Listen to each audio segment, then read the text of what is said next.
The sun rises without sound over a world made entirely of sand. A horizon with no edges, only waves, rolling dunes stretching farther than the human eye is meant to see. This is the empty quarter, a desert so vast and untouched that even the wind seems humbled by its magnitude. Here there are no roads, no villages, no permanent life, only an ocean of shifting gold, older than civilization itself. The morning light slides across the dunes like liquid fire, igniting ridges sculpted by centuries of storms. Each dune is a giant, migrating across the desert grain by grain, inch by inch, year after year. They move with patience, an ancient patience that belongs only to the planet's oldest landscapes. The air trembles with rising heat. Already the temperature climbs toward the impossible. This is one of the driest places on Earth, a kingdom where rain sometimes vanishes for an entire decade. As the sun ascends, shadows sharpen, revealing textures that look less like Earth and more like another planet. Perfect curves, endless patterns, ridges shaped by silence itself. The wind is the only sculptor here, carving mountains of sand taller than skyscrapers and valleys deep enough to swallow entire cities if any dared to exist. But nothing exists, not here. The empty quarter remains untouched because it demands respect through sheer extremity. You hear nothing, not even insects. The desert absorbs sound, swallowing footfalls, muffling voices. It is as if the land is wrapped in a veil of ancient stillness. The only movement is the shimmering mirage trembling on the horizon, bending heat into waves, turning sand into water, water into sand, tricking even the desert animals that once tried to cross it. In the distance, the dunes shift color from gold to bronze, from bronze to red. Iron-rich sands glow with a deep fire, as if the desert itself is warming from within. Beneath your feet, the ground radiates heat like metal left in a forge. By midday, temperatures climb past 40, then 45, then 50 degrees Celsius. In the heart of summer, it rises higher still, heat so intense it can warp plastic, melt tar, blister skin in minutes.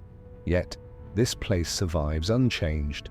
It remains a monument to endurance, shaped by the raw physics of Earth. And within this emptiness lies a paradox.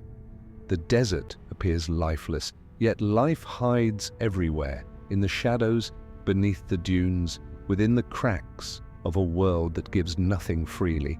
Tiny desert gerbils burrow deep into the cool sand, navigating underground highways that have existed for generations. Horned vipers bury themselves beneath the surface, their eyes just visible above the grains, waiting for a moment of movement. And in the rare early morning, when temperatures drop just enough, you may spot the delicate tracks of a desert fox, an animal evolved to survive on almost no water at all. But these signs vanish quickly, erased by the wind, as though the land refuses to record the memories of those who cross it. The desert forgets, every day, every moment. As you move deeper, the dunes grow. They rise like cathedrals, steep, towering, casting shadows that stretch for hundreds of meters. Climbing them feels like walking against gravity itself. Each step sinks. Each breath burns under the furnace of the sun, and when you finally reach the crest, you see landscapes that defy reason. Sand waves roll to every horizon, repeating to infinity, each dune a perfect echo of the one before it, as if the planet copied a single shape and stamped it across 250,000 square kilometers. Standing atop a dune in the empty quarter feels like standing at the edge of time.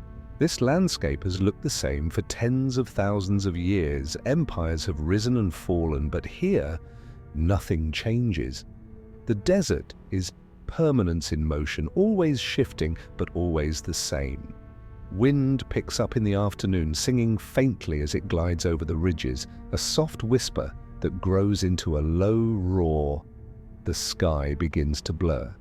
A sandstorm is born, not violent at first, just a hint of swirling grains rising from the ground, but minute by minute, the storm gains power. Particles lift upward, suspended in the heated air. Shadows vanish. The dunes disappear as though swallowed by their own dust. In the heart of a sandstorm, there is no direction, no horizon, only a golden fog where the world dissolves. At ground level, visibility drops to mere meters. The wind blasts like a sandblaster, polishing bone, carving rock, reshaping dunes with invisible hands. You can taste the desert, dry, metallic, ancient. Every grain carried in the wind has traveled miles, perhaps hundreds of miles, before being released in a new form. The dunes are in constant migration, like herds of giants wandering endlessly toward the horizon. But then, just as quickly as it formed, the storm begins to die. The air settles, the world becomes still again. Emerging from the storm feels like stepping out of another reality. The dunes appear sharper, cleaner, freshly sculpted. The sky is an empty blue dome stretching endlessly above, untouched by clouds. It is a silence after chaos, one of the desert's most dramatic paradoxes. As the sun sinks low, the temperature drops rapidly. The golden sea cools into amber, then rust, then deep violet.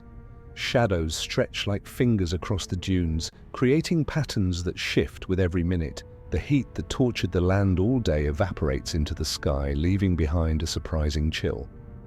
Night in the empty quarter is its own universe. Stars emerge one by one, then all at once, unfiltered, unbroken, millions of them piercing the sky. There is no pollution here, no haze, no artificial light. The night sky is so sharp, it feels close enough to touch.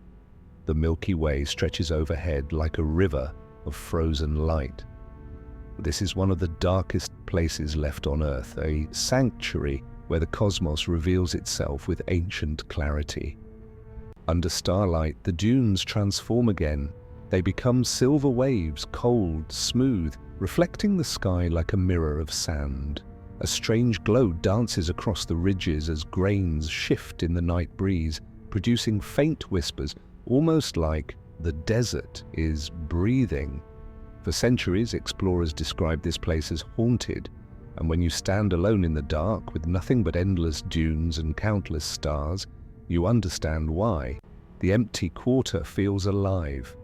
Far beneath the sand lie secrets millions of years old, fossils of ancient seas that once covered this region, evidence of a time when waves, not dunes, shaped the land. In a deeper past still, forests once grew here, watered by monsoon rains that no longer reach this far inland. Geology remembers what the desert forgets, and layer by layer the sands preserve stories of climate shifts, extinct animals and oceans long gone. But the greatest story here is not about the past. It is about resilience, about a place that pushes life to its limits and still finds ways to exist.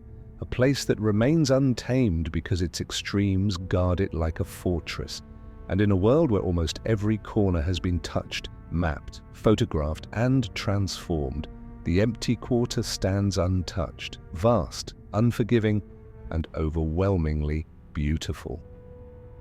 As dawn approaches, the stars fade, swallowed by the growing light. The first rays sweep across the dunes once again, renewing the cycle. Heat, silence, storms, shadows, night.